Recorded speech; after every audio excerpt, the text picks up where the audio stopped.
Sidang jemaat yang dikasihi Tuhan, sebelum kita masuk dalam acara ibadah doa pada sore hari ini, saya mengucapkan selamat sore, shalom, sejahtera Tuhan kiranya tetap dilimpahkan kepada kita semua.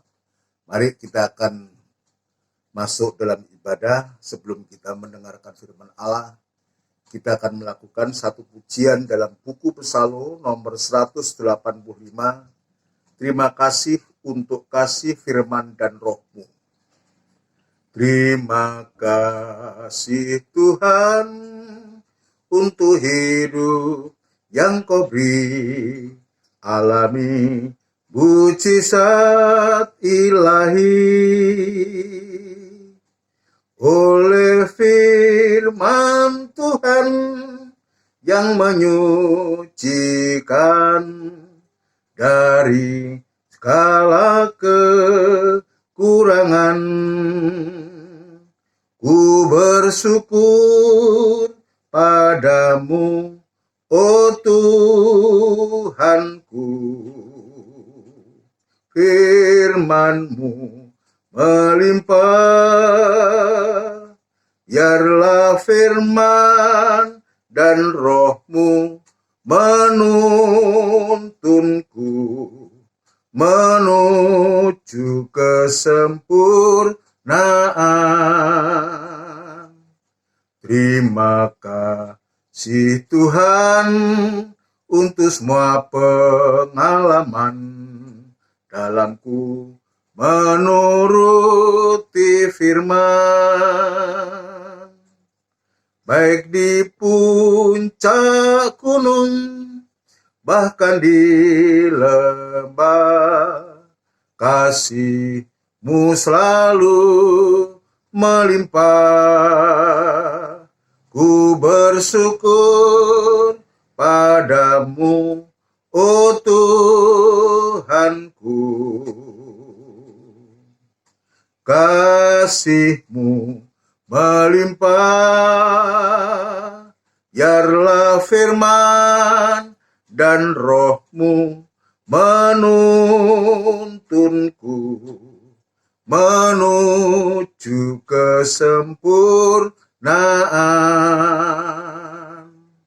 Terima kasih Tuhan untuk semua kegerakan Roh Kudus yang membangunkan, perjanjian yang heran telah Kau curahkan dalam setiap kehidupan. Ku bersyukur padamu, oh Tuhanku. Roh Kudus melimpah, biarlah firman dan roh-Mu menuntunku menuju kesempurnaan. Ku bersyukur padamu, oh Tuhanku. Kasih-Mu melimpah, biarlah firman dan roh-Mu menuntunku menuju kesempurnaan. Ku bersyukur padamu, oh Tuhanku. Kasih-Mu melimpah, biarlah firman dan roh-Mu menuntunku menuju kesempurnaan. Puji Tuhan, kita akan bersama tundukkan kepala, kita akan berdoa untuk firman Tuhan.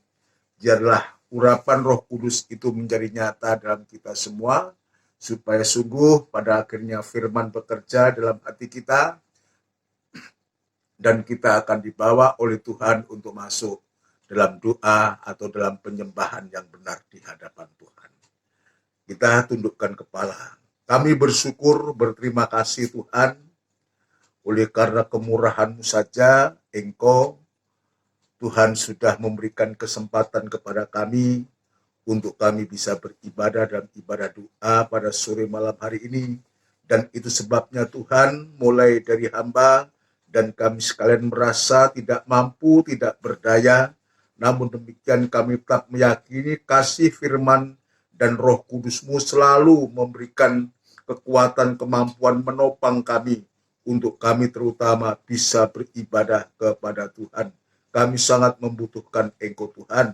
Itu sebabnya Tuhan kami menyerahkan hidup kami, hati kami ke tangan-Mu.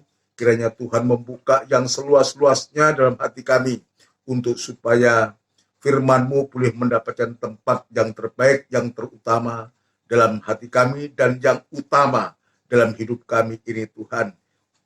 Itu sebabnya Tuhan, tolong berkemurahanlah kepada kami, untuk kami bisa dan mampu untuk menerima firman-Mu. Urapi firman-Mu dan urapi kami sekalian dalam pengurapan Roh Kudus-Mu yang suci.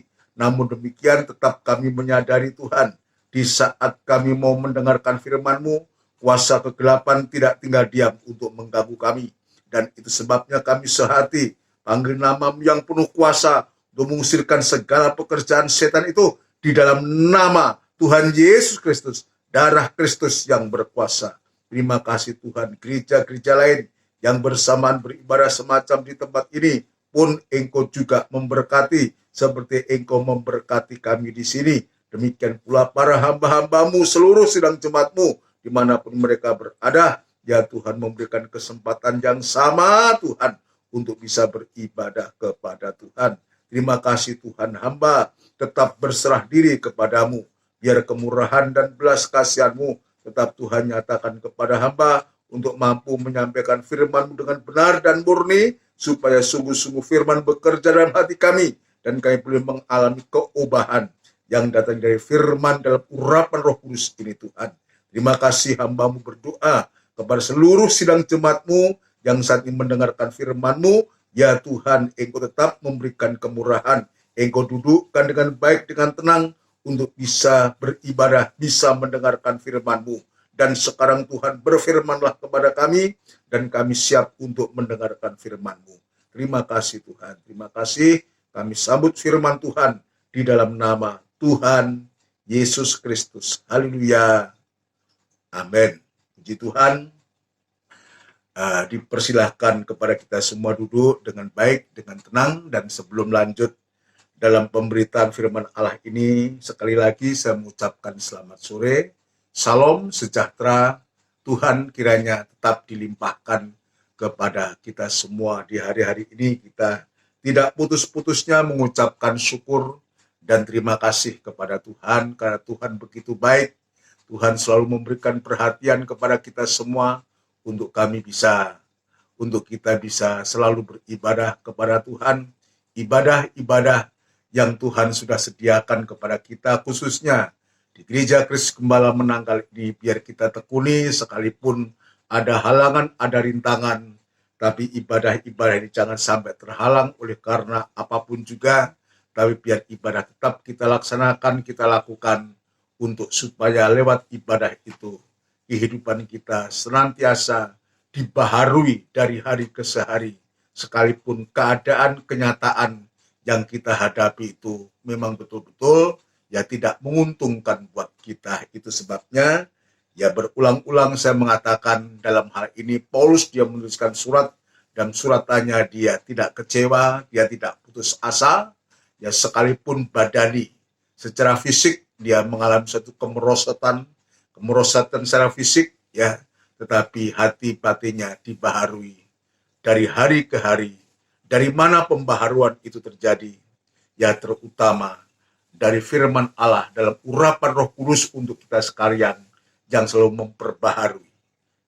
memperbaharui. Bagi Paulus saat itu, bahwa kematian Yesus itulah yang selalu memperbaharui pandangannya untuk dia tidak melihat apa yang nampak, apa yang nampak dalam kasat mata ini, tapi dengan kematiannya itu untuk memberikan suatu pencerahan kepada Paulus untuk melihat apa-apa yang ada di belakang, apa-apa yang tidak nampak, itulah yang kekal, saudara sekalian. Itu sebabnya, biarlah kalau kematian Yesus itu senantiasa dalam kehidupan kita, maka kehidupan Yesus itu semakin hari semakin nyata.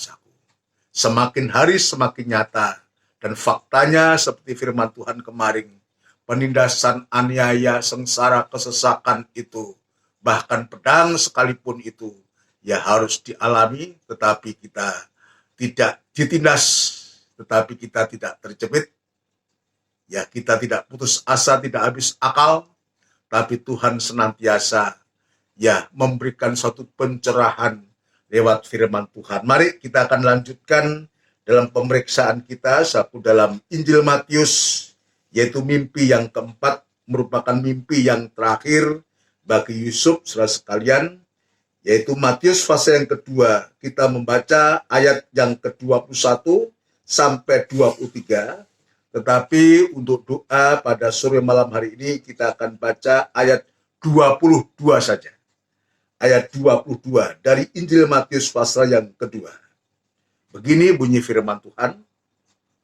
Tetapi setelah didengarnya bahwa Arkelaus menjadi raja di Yudea, menggantikan Herodes ayahnya, ia takut ke sana.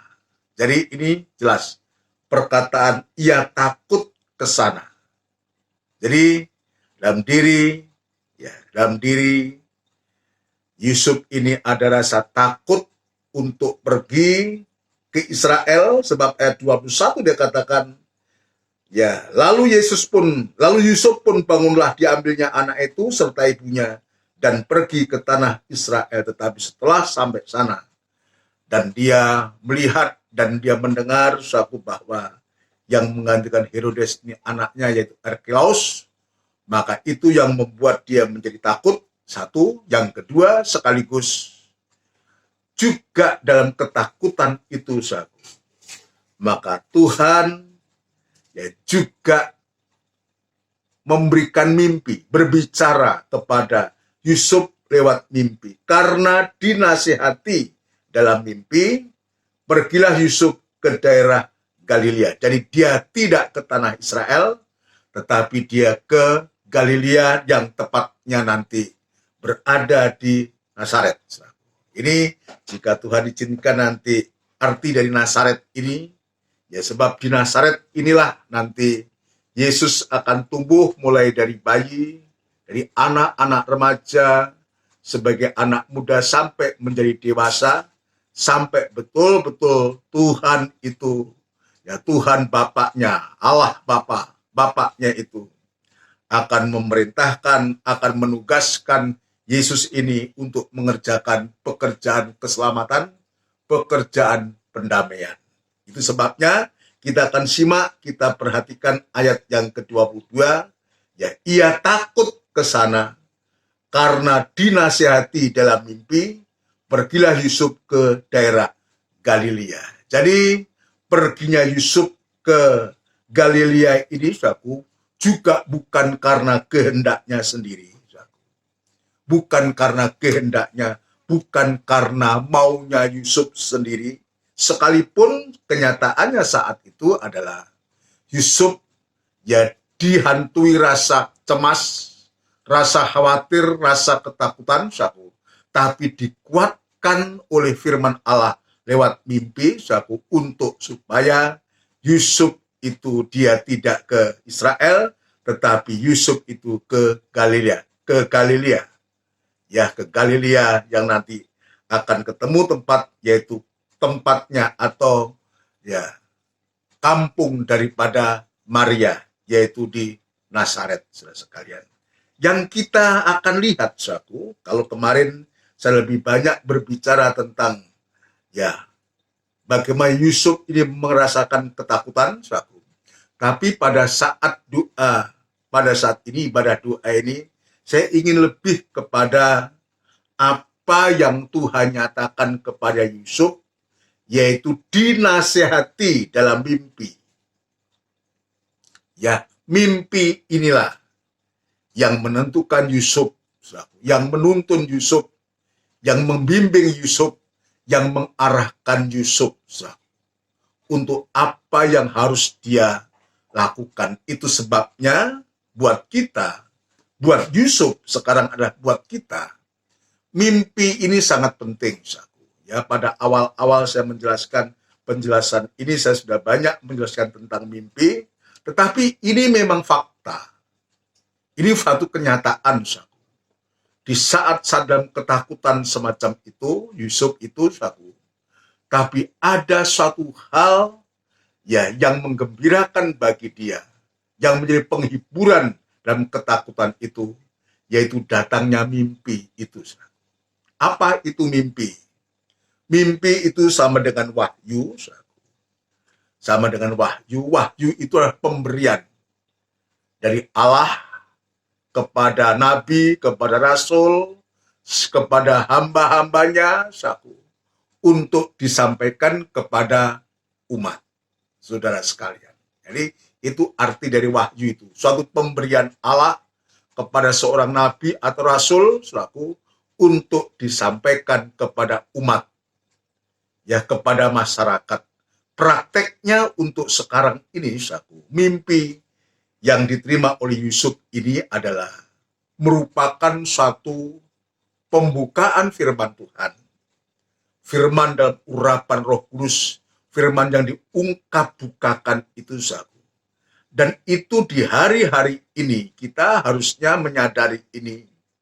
Di hari-hari yang sulit ini, sebetulnya yang bisa memberikan satu jalan keluar, yang bisa menolong kita bukan kekuatan kita, bukan kemampuan kita, bukan apa yang kita punya, tetapi yang kita butuhkan adalah mimpi, yaitu pembukaan firman Allah yang memberikan satu arahan kepada kita.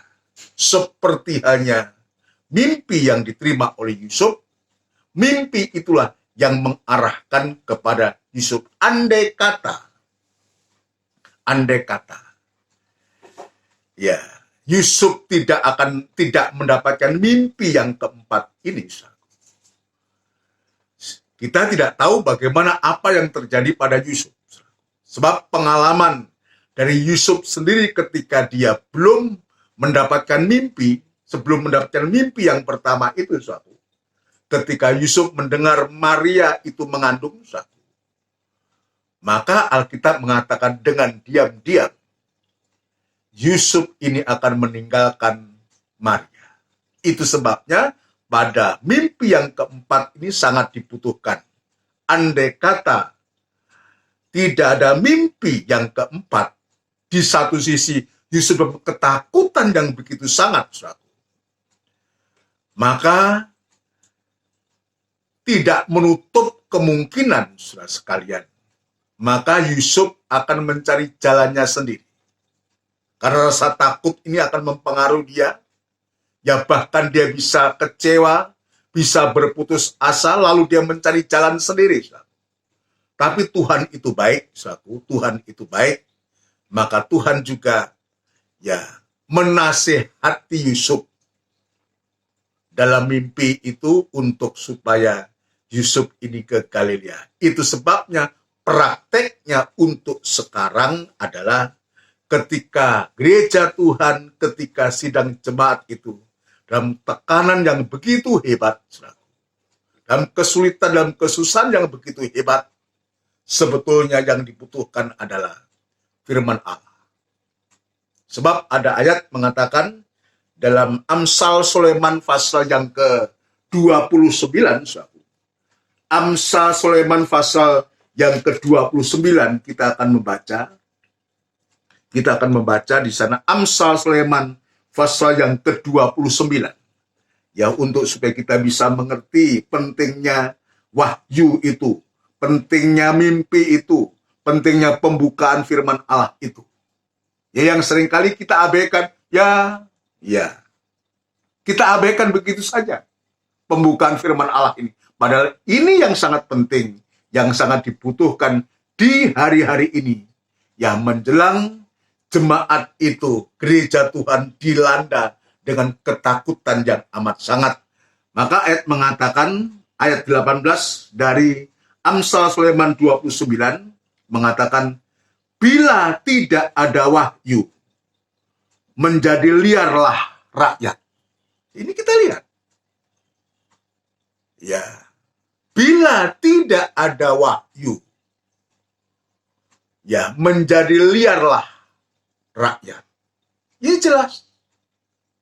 Artinya, kalau ada wahyu, kalau ada mimpi, ada pembukaan firman Allah, maka gereja Tuhan, maka sidang jemaat itu akan bisa tetap dalam persekutuan, tetap dalam suasana ibadah, tetap dalam suasana damai sekalipun di luar sana mencekam, menakutkan dan semua tapi jemaat itu, gereja Tuhan itu, dia bisa sareh, dia bisa sabar, dia bisa tenang, dia bisa damai. Kenapa?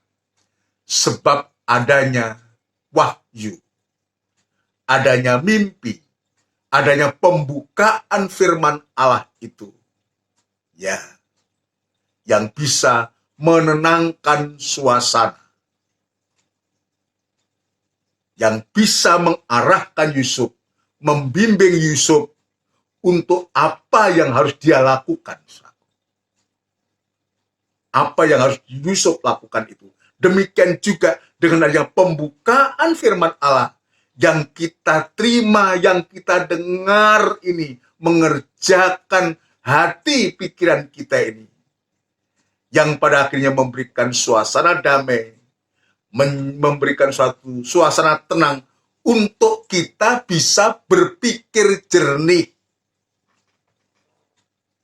di saat kita mengambil satu keputusan. Ya, kenapa? Sebab ketika kita diperhadapkan dengan hal-hal yang demikian, ya, dalam kesulitan, dalam ketakutan begitu, maka sulit untuk kita bisa mengambil satu keputusan. Maka untuk bisa mengambil satu keputusan itu, apa yang harus kita lakukan? Yang dibutuhkan adalah hati damai, hati yang tenang, baru kita memutuskan sesuatu. Maka keputusan itu pasti, kalau itu selaras dengan firman Allah, pasti Tuhan itu ada, dan Tuhan itu serta, dan Tuhan juga pasti memberikan jalan cara untuk kita bisa mampu mengatasi segala sesuatu. Jadi jelas pentingnya wahyu itu. Bila tidak ada wahyu, menjadi liarlah rakyat. Jadi tidak heran. Dan itu sebabnya ketika kesulitan-kesulitan terjadi, tidak heran kalau juga banyak anak-anak Tuhan, gereja Tuhan, ya, mengalami suatu kebimbangan, kebingungan, lalu dia mengambil jalan sendiri. Tapi justru di sana dia tidak akan pernah mengalami pembukaan jalan. Tapi sebenarnya ada kesulitan-kesulitan yang akan dialami oleh anak-anak Tuhan itu. Saya lanjutkan, belum selesai tadi. Bila tidak ada wahyu, menjadi liarlah rakyat. Berbahagialah orang yang berpegang pada hukum. Maka kita bisa menyimpulkan, saudara sekalian, ya, ketika harus menghadapi suatu kesulitan, menghadapi suatu kesukaran, bahkan ketakutan sekalipun, maka saya bisa menyimpulkan, kita bisa menyimpulkan, yang kita butuhkan adalah hadirnya Tuhan itu dalam kehidupan kita. Atau dengan kata lain, dari pihak kita adalah memberikan Tuhan itu yang terutama dalam kehidupan kita. Kalau Tuhan itu mendapatkan tempat pada tempatnya, atau kita memberikan tempat Dia sebagai yang terutama, maka kita meyakini, kita meyakini bahwa Dia yang pasti akan bertanggung jawab atas kehidupan kita. Saya memberikan contoh yang lain.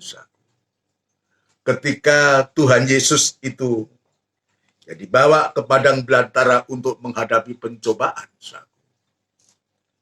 Menghadapi pencobaan yang bagaimana iblis ini untuk membawa Yesus ke padang belantara untuk dicobai. Maka kita bisa melihat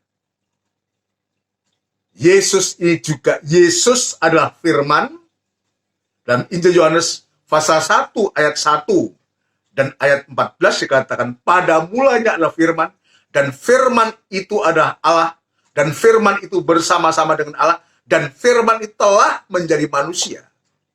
Jadi sesungguhnya Yesus adalah wujud daripada Allah, wujud daripada firman, dengan katanya dialah firman itu. Tetapi ketika dalam wujud dia sebagai wujud manusia dalam pribadi Yesus, ketika dia dicobai oleh iblis,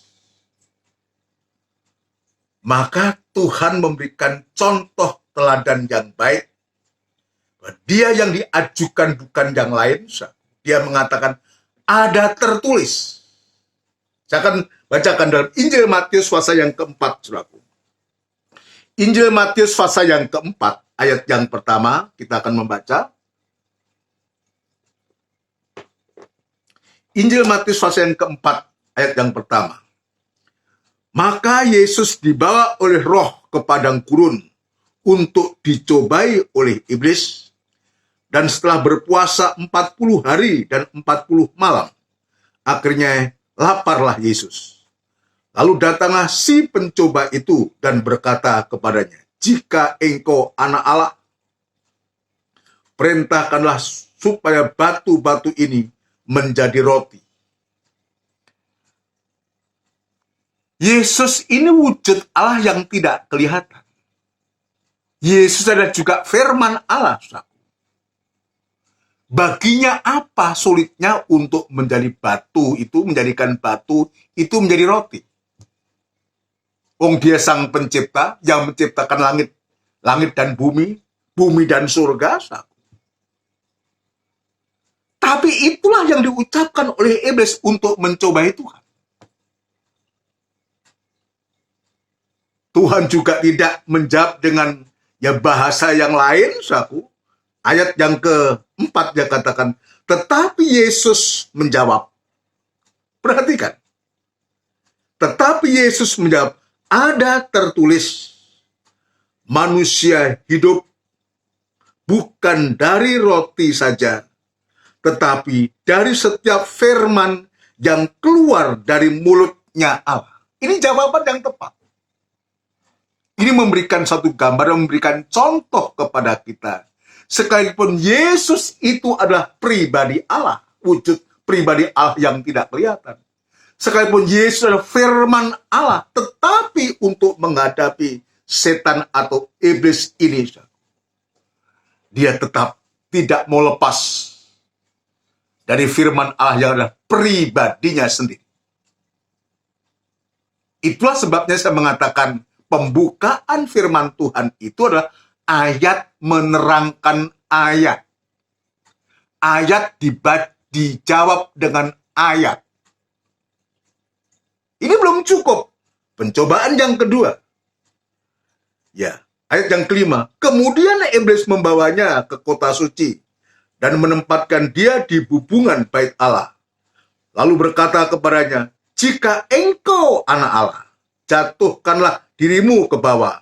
Sebab ada tertulis. Kita lihat. Kalau kita tidak percaya firman Tuhan, tidak menerima firman Tuhan, tidak meyakini firman Allah. Sebab iblis pun juga bisa menggunakan firman. Dia katakan, sebab ada tertulis. Ini dia juga menggunakan firman. Sebab ada tertulis. Ini yang mengatakan bukan Tuhan. Ini yang mengatakan iblis. Sebab ada tertulis mengenai engkau, ia akan memerintahkan malaikat-malaikatnya. Dan mereka akan menatang engkau di atas tangannya, supaya kakimu jangan terantuk kepada batu. Dia mengutip, iblis ini mengutip, saku, dalam Mazmur pasal 91 ayat 11 dan 12. Saudara sekalian. Jadi kita bisa melihat kalau kita tidak menerima pembukaan firman Allah, tidak mau menerima wahyu, saku. Tidak mau menerima mimpi, saku. Ingat, bahwa iblis itu dia juga bisa menggunakan ayat firman Allah. Bisa menggunakan ayat firman Allah. Tapi apa yang dikatakan oleh Tuhan, saudaraku? Ayat yang ke-7. Yesus berkata kepadanya, ada pula tertulis. Kalau iblis dia juga menggunakan ayat, maka dijawab dengan ayat. Ada pula tertulis. Janganlah engkau mencobai Tuhan Allahmu. Kita lihat, saudara. Yaitu kita bisa, Tuhan juga mengutip dalam Ulangan pasal yang ke-6, ayat yang ke-16. Ada pula tertulis. Ya, janganlah engkau mencobai Tuhan Allahmu. Ya, dan yang ketiga akhirnya, iblis ini membawa dia ke gunung yang tinggi. Ayat yang ke-8, dan iblis membawanya pula ke atas gunung yang sangat tinggi dan memperlihatkan kepadanya semua kerajaan dunia dengan kemegahannya. Seolah dunia itu dia yang punya, dia yang menciptakan. Tetapi memang ayat mengatakan dunia itu dalam kekuasaannya. Dalam 1 Yohanes pasal yang kelima, dunia dalam kuasanya dia. Dia dibawa di atas gunung yang tinggi untuk diperlihatkan dunia dan segala isinya. Jadi seolah dia yang memiliki, dia yang menciptakan. Tapi kita lihat, saudaraku, kita lihat.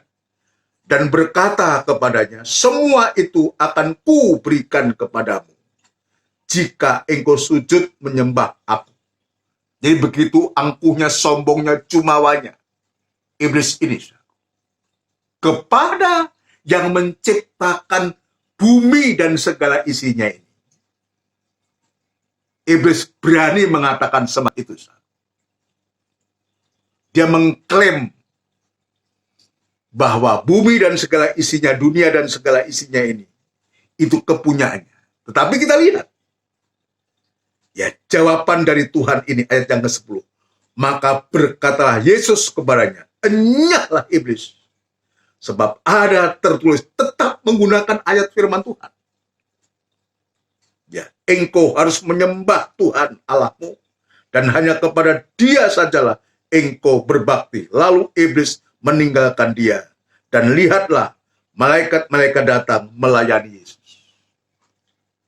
Jadi ayat-ayat ini, ya, semakin meneguhkan kita, menguatkan kita, betapa pentingnya firman Tuhan. Betapa pentingnya wahyu itu. Betapa pentingnya mimpi. Seperti hanya Yusuf ini karena mimpi yang menuntun dia, yang memberikan kepastian kepada dia.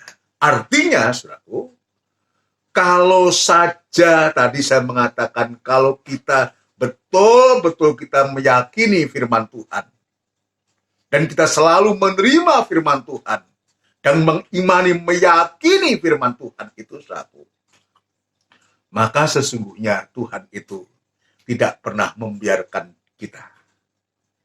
Dia tetap bertanggung jawab untuk kehidupan kita, apapun kehidupan kita.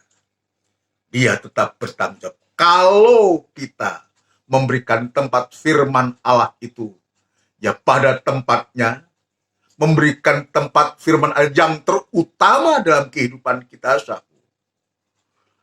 dia tidak akan pernah membiarkan kita.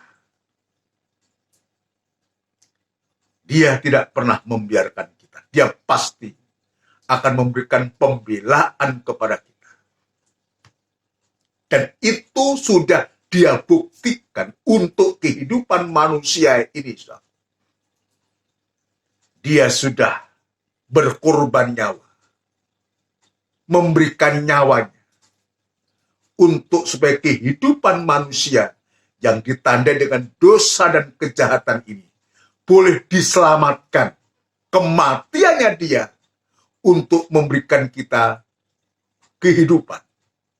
Kematiannya dia untuk memberikan kehidupan. Apalagi sekarang yang kita hadapi, kalau nyawa saja dia berikan untuk kita.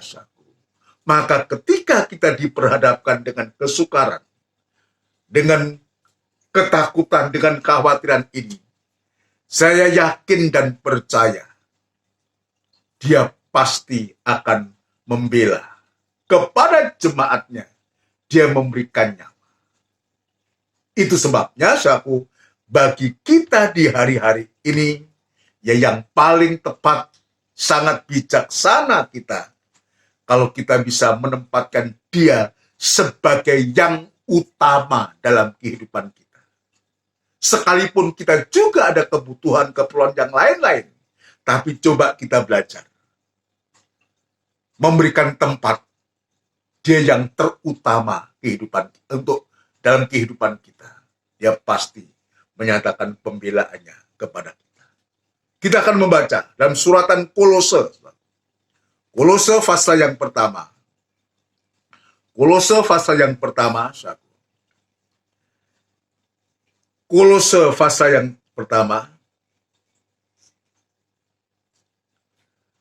Ya, saya ingin membaca semua, saudaraku, ayat yang ke-15 ini sampai ayat yang ke-23, saudaraku, ya, supaya kita tahu, saudaraku, ya, bagaimana Kolose pasal yang pertama, ayat yang ke-15. Begini bunyi firman Tuhan. Keutamaan Kristus. Dia yang utama. Ia adalah gambar atau wujud Allah yang tidak kelihatan, yang sulung lebih utama dari segala yang diciptakan. Jadi sebelum ada yang diciptakan, dia sudah ada. Jadi dia menyebutkan lebih utama dari segala yang diciptakan. Itu sebabnya tadi saya mengatakan, kalau kita memberikan tempat yang utama untuk dia dalam kehidupan kita, maka kita akan aman. Karena di dalam dialah telah diciptakan segala sesuatu yang ada di surga dan yang ada di bumi, yang kelihatan dan yang tidak kelihatan, baik singgasana maupun kerajaan, baik pemerintah maupun penguasa, segala sesuatu diciptakan oleh dia dan untuk dia. Jadi semua yang diciptakan oleh Allah itu sebetulnya, itu untuk manusia. Untuk manusia ciptaan yang bisa, untuk supaya manusia itu bisa menikmati seperti Tuhan yang menciptakan Eden, Firdaus. Untuk siapa? Untuk manusia Adam dan Hawa. Sama ini, dia menciptakan semua, baik langit dan bumi ini. Tujuannya, ya segala sesuatu diciptakan oleh dia, dan harus untuk dia. Dan untuk dia, artinya, kalau yang diciptakan itu diperuntukkan kepada manusia, yang menyangkut kebutuhan manusia, manusia itu menjadi sadar ketika bisa menerima ciptaan Tuhan itu, kenikmatan yang diberikan Tuhan itu, manusia itu menjadi sadar untuk manusia itu kembali kepada dia, memuliakan dia, mengagungkan dia, beribadah kepada dia. Itu kan tujuannya yang dimaksudkan, dan untuk dia. Artinya untuk kemuliaannya dia. Manusia bisa mengagungkan, meninggikan dia karena apa? Dia bisa melihat, dia bisa merasakan, menikmati semua ciptaan Allah yang diperuntukkan oleh, diperuntukkan untuk manusia. Itulah kehidupan kita ini. Ya, saya lanjutkan. Ia ada terlebih dahulu dari segala sesuatu, dan segala sesuatu ada di dalam dia. Nah, artinya dia juga tampil sebagai pencipta, tapi dia juga berkuasa. Ya, ia ada terlebih dahulu dari segala sesuatu, dan segala sesuatu ada di dalam dia. Kalau segala sesuatu di dalam dia, saudara sekalian, apa sulitnya buat kita? Nah, ini koreksi buat saya, buat kita semua, yang seringkali ketika kita menghadapi sesuatu, gampang kita goyah, gampang menjadi lemah, ya, gampang berputus asa, gampang takut, bimbang, dan khawatir. Coba ini kita baca baik. Ia ada terlebih dahulu dari segala sesuatu, dan segala sesuatu ada di dalam dia. Kalau kita berpaut dengan dia, ya, sesungguhnya tidak ada yang sulit dari kita, karena kita ada di dalam dia. Perhatikan ayat yang ke-18. Ialah kepala tubuh. Ini dia jelaskan sekarang. Ini lebih jelas lagi. Ialah kepala tubuh, yaitu jemaat.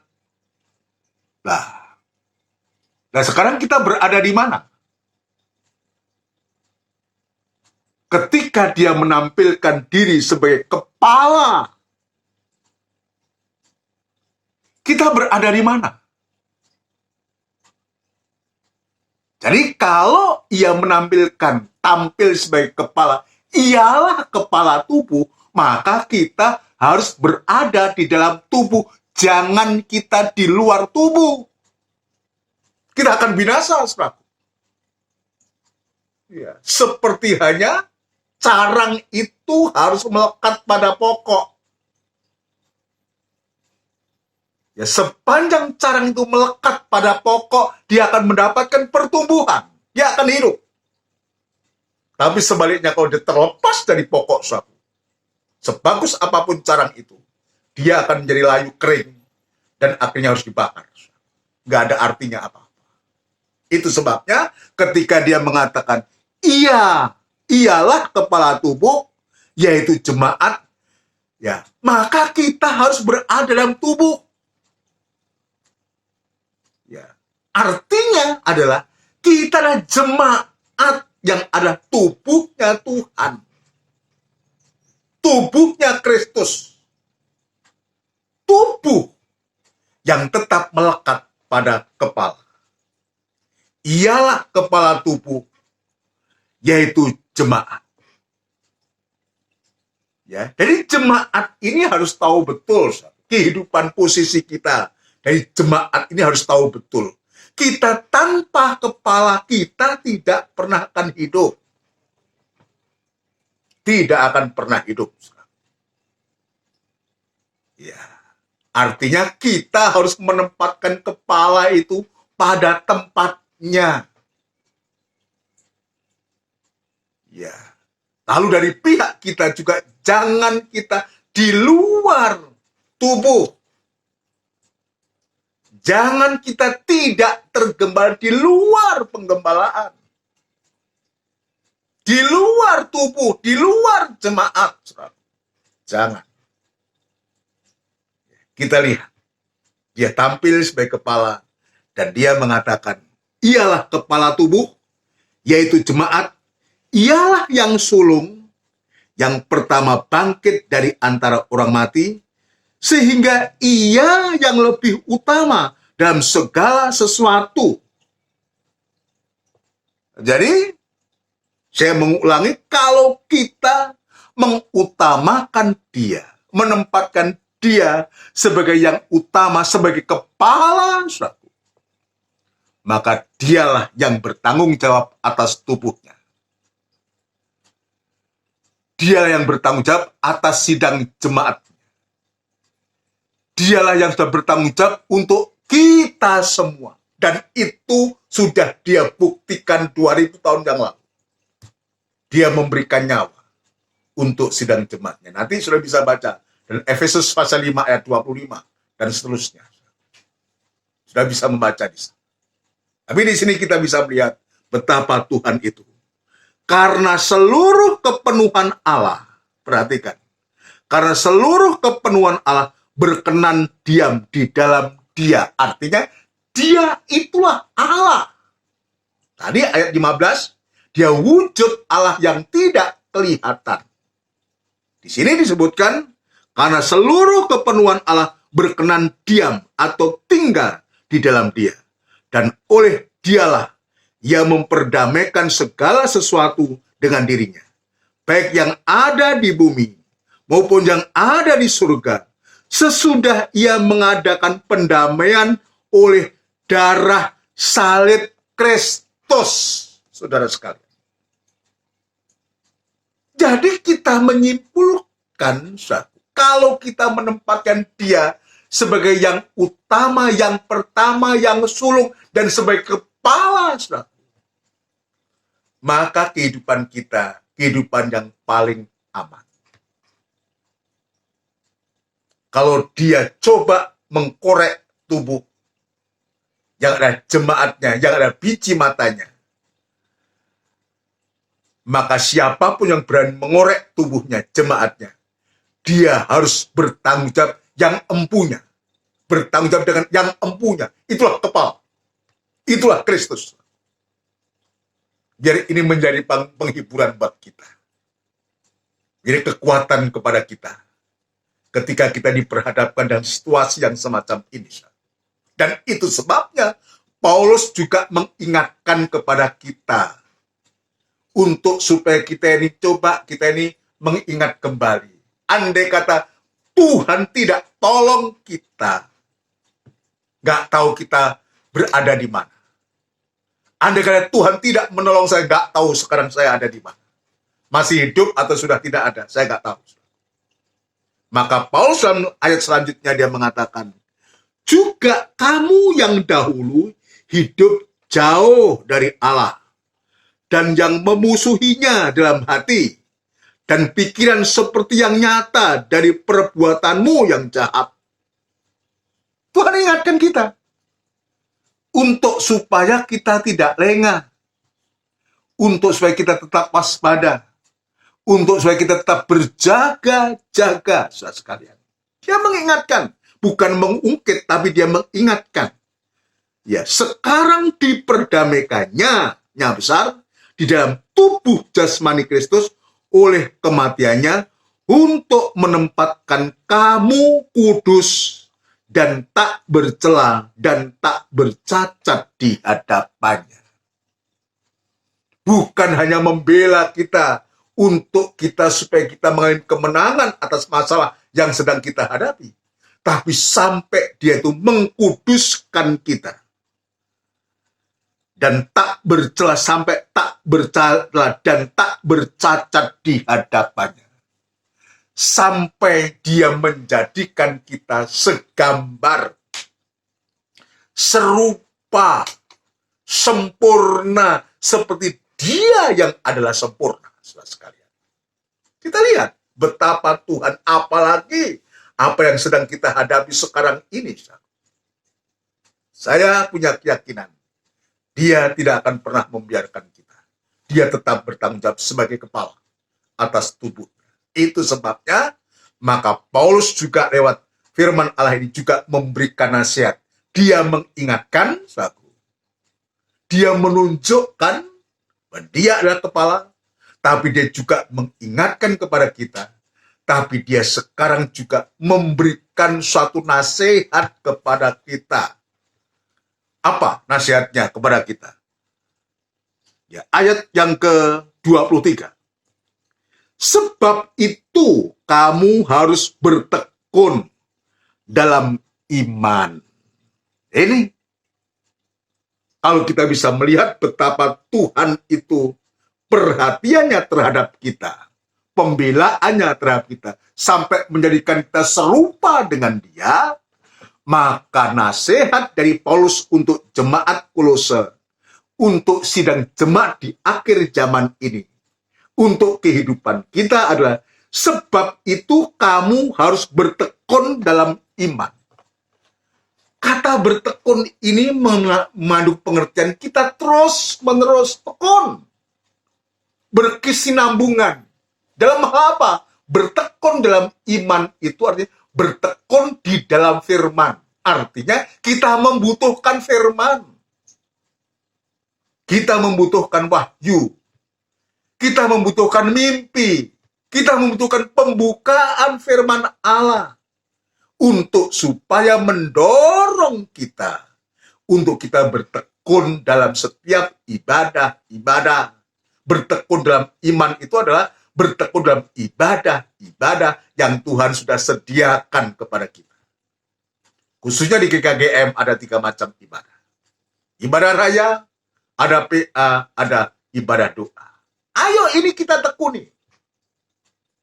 Itu sebabnya ya, kamu harus bertekun dalam iman. Tetap teguh dan tidak berguncang. Dalam menghadapi, kalau kita tekun dalam iman, tekun dalam ibadah satu, maka pasti kita tidak akan berguncang, tidak akan kecewa, tidak akan putus asa, tetapi kita teguh, tetap berdiri teguh ketika kita menghadapi kesulitan-kesulitan. Ya, tetap teguh dan tidak bergoncang, dan jangan mau digeser dari pengharapan Injil yang telah kamu dengar dan yang telah dikabarkan di seluruh alam di bawah langit, dan yang aku ini, Paulus, telah menjadi pelayannya. Pada ibadah doa pada sore malam hari ini, ya, ada satu nasihat kepada kita. Ada satu peringatan kepada kita. Tapi juga ada satu kepastian yang pasti. Lewat Paulus yang menunjukkan untuk supaya kita ini menempatkan Yesus sebagai kepala, sebagai yang utama, yang sebagai yang bertanggung jawab atas kehidupan kita. Kita bersyukur, berterima kasih. Pada sore malam hari ini Tuhan mengingatkan kembali. Saya juga sangat membutuhkan ayat firman Allah ini. Jadi bukan hanya untuk saudara, tapi juga untukku, untuk kita semua. Ya, untuk menghadapi kesulitan-kesulitan ini. Yusuf bersama istri dan anak juga sangat membutuhkan mimpi. Gereja Tuhan juga sangat membutuhkan mimpi. Membutuhkan pembukaan firman Allah. Membutuhkan wahyu, sebab kita tahu dan sadar kalau wahyu itu tidak ada dalam jemaat, maka jemaat bisa menjadi kocar kacir, tidak mampu menghadapi kesulitan-kesulitan yang sedang terjadi di hari-hari ini. Ini belum kesulitan yang dihadapi di masa antikris. Ini lebih dahsyat lagi nanti itu. Tapi Tuhan melatih kita dengan adanya keadaan sekarang ini, ya, untuk kita semakin hari, semakin bertekun, semakin mandiri dalam ibadah, semakin mandiri dalam iman, untuk kita tetap menempatkan Dia sebagai yang utama, yang pertama, yang sulung, dan sebagai kepala. Ya, dari pihak kita, ayat firman Allah, ya, untuk supaya kita tetap tekun di dalam iman. Tetap setia beribadah kepada Tuhan. Ya, banyak kesulitan iya. Banyak pergumulan iya. Tapi jangan pernah kita melupakan untuk saat-saat teduh, saat-saat untuk kita bisa membaca firman Tuhan, saat-saat untuk kita datang kepada Tuhan. Baik itu secara pribadi maupun lewat ibadah-ibadah yang Tuhan sediakan kepada kita. Memang sekarang kita secara fisik memang kita belum bisa bertemu, belum bisa bertemu di gereja, sampai kapan kita juga belum tahu. Tetapi Tuhan masih memberikan jalan kepada kita. Ya, lewat siaran tunda semacam ini. Ini yang Tuhan berikan kepada kita. Biar kita manfaatkan sungguh. Kita hargai kesempatan-kesempatan semacam ini. Ya, untuk bagaimana kita tetap terpelihara oleh Tuhan lewat firman-Nya untuk kita semua. Ya, ayolah kita melakukan apa yang harus kita lakukan. Kita membutuhkan Tuhan. Kita yang membutuhkan Tuhan. Dan kita jangan merasa berjasa kalau kita bisa beribadah. Jangan merasa berjasa kalau kita bisa melakukan ini itu. Dibandingkan dengan apa yang Tuhan buat kita, belum sebanding. Itu sebabnya sikap yang paling tepat, kita selalu mengingat firman. Ketika dia mengingatkan kita masa lalu kita. Ketika dia menunjukkan pribadinya. Ketika dia menasihati kita. Biar kita terima. Biar kita terima. Sehingga akhirnya kita tidak digeser dari pengharapan Injil. Kita tetap teguh berdiri. Kita tetap bertekun. Sampai kapan? Sampai Yesus datang yang kedua kali. Untuk menyempurnakan kehidupan kita. Amin, saudara sekalian. Puji Tuhan. Mari kita akan melakukan satu pujian lagi. Ya, pujian yang tadi, saudaraku. Kita berterima kasih kepada Tuhan. Ya, terima kasih kepada Tuhan karena Tuhan sudah memberikan ya firman-Nya kepada kita. Koplet yang kedua, terima kasih Tuhan untuk semua pengalaman dalamku menuruti firman. Baik di puncak gunung, bahkan di lembah, kasih-Mu selalu melimpah. Terima kasih Tuhan untuk semua pengalaman dalamku menuruti firman. Baik di puncak gunung, bahkan di lembah, kasih-Mu selalu melimpah. Ku bersyukur padamu, oh Tuhanku. Kasih-Mu melimpah. Biarlah firman dan Roh-Mu menuntunku menuju kesempurnaan. Ku bersyukur padamu, oh Tuhanku. Firman-Mu melimpah. Biarlah firman dan Roh-Mu menuntunku menuju kesempurnaan. Sekali lagi. Ku bersyukur padamu, oh Tuhanku. Roh Kudus melimpah. Biarlah firman dan roh-Mu menuntunku menuju kesempurnaan. Kita bersama tundukkan kepala. Benar Tuhan, kami bersyukur, berterima kasih kepadamu untuk lawatan-Mu pada sore malam hari ini. Kasih firman dan roh-Mu Engkau sudah curahkan kepada kami. Engkau juga memberikan kepastian kepada kami. Engkau juga menunjukkan pribadi-Mu sendiri sebagai pribadi yang bertanggung jawab atas kehidupan kami. Namun demikian Engkau juga mengingatkan kami, sekaligus Engkau memberikan semangat kepada kami untuk supaya di hari-hari yang sulit ini kami tetap tekun dalam iman, teguh dan tidak berguncang oleh apapun juga Tuhan. Terutama iman kami tidak digeser oleh apapun juga Tuhan. Terima kasih untuk Tuhan, untuk firman Tuhan, untuk lawatan-Mu pada sore malam hari ini.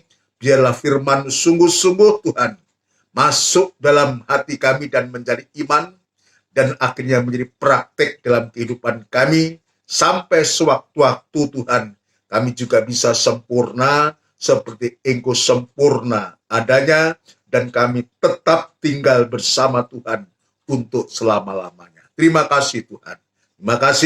Terima kasih. Kami berdoa untuk seluruh sidang jemaat-Mu Tuhan. Mulai dari anak-anak, anak remaja, kaum muda, yang dewasa, yang sudah berkeluarga, sampai pun kepada yang sudah sepuh Tuhan. Engkau melawat satu persatu, dan Tuhan Engkau memberkati lewat firman pada sore malam hari ini untuk mendorong kehidupan kami, setiap kehidupan kami Tuhan, untuk kami lebih berserah, lebih mempercayakan diri sepenuh kepada Engkau Tuhan.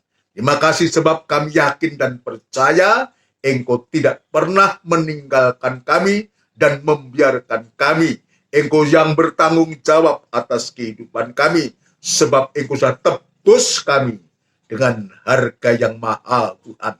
Terima kasih Bapa. Terima kasih, kami berdoa untuk sidang jemaat-Mu yang dalam kesulitan, dalam kesusahan.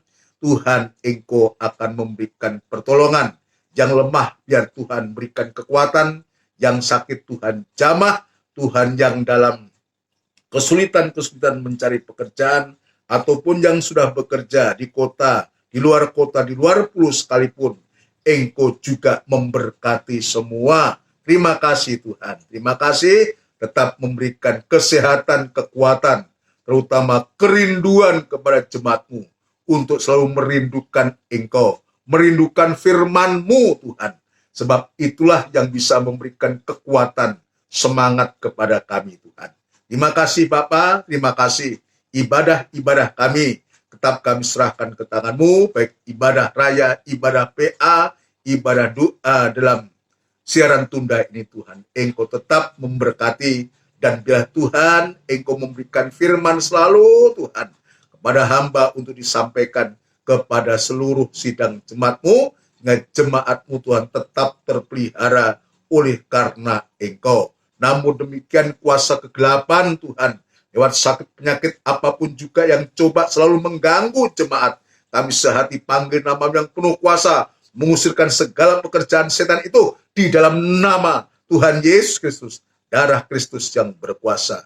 Terima kasih Tuhan, terima kasih. Bangsa dan negara kami tetap kami serahkan ke tangan-Mu, dan kesulitan-kesulitan di hari-hari ini bukan hanya menghadapi masalah penyakit, tapi juga ekonomi, keamanan, dan politik. Tuhan kami serahkan ke tangan-Mu, biar Tuhan juga menolong para pemimpin kami.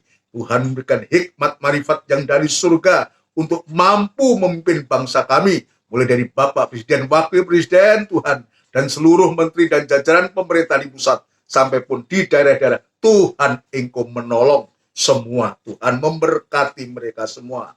Jauhkan dari peperangan, jauhkan dari kerusuhan, jauhkan dari pemberontakan, jauhkan dari apapun juga yang sifatnya merusak Tuhan. Gantikan dengan damai sejahtera-Mu. Terima kasih Tuhan. Terima kasih. Terima kasih Tuhan.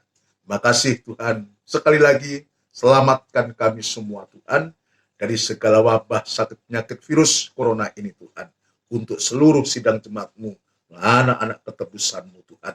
Terima kasih Tuhan. Terima kasih. Sebentar kami akan meninggalkan tempat Tuhan untuk beraktivitas kembali, maupun mau beristirahat. Tuhan, kami serahkan ke tangan-Mu, tubuh, jiwa, dan roh kami. Tetap Tuhan jaga dan pelihara kami semua. Terima kasih Tuhan. Terima kasih saudaraku yang kekasih.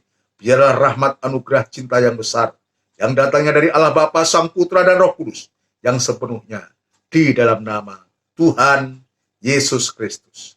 Haleluya. Amin. Puji Tuhan. Saudara sekalian, demikian rangkaian ibadah dan ibadah doa yang mestinya dalam doa penyembahan ini, aku ya kiranya memberkati kita semua, mendorong kita untuk kita lebih kepada Tuhan. Ya, untuk kita menyerahkan, mempercayakan diri kepada Tuhan. Ya, tetap kita saling mendoakan satu dengan yang lain.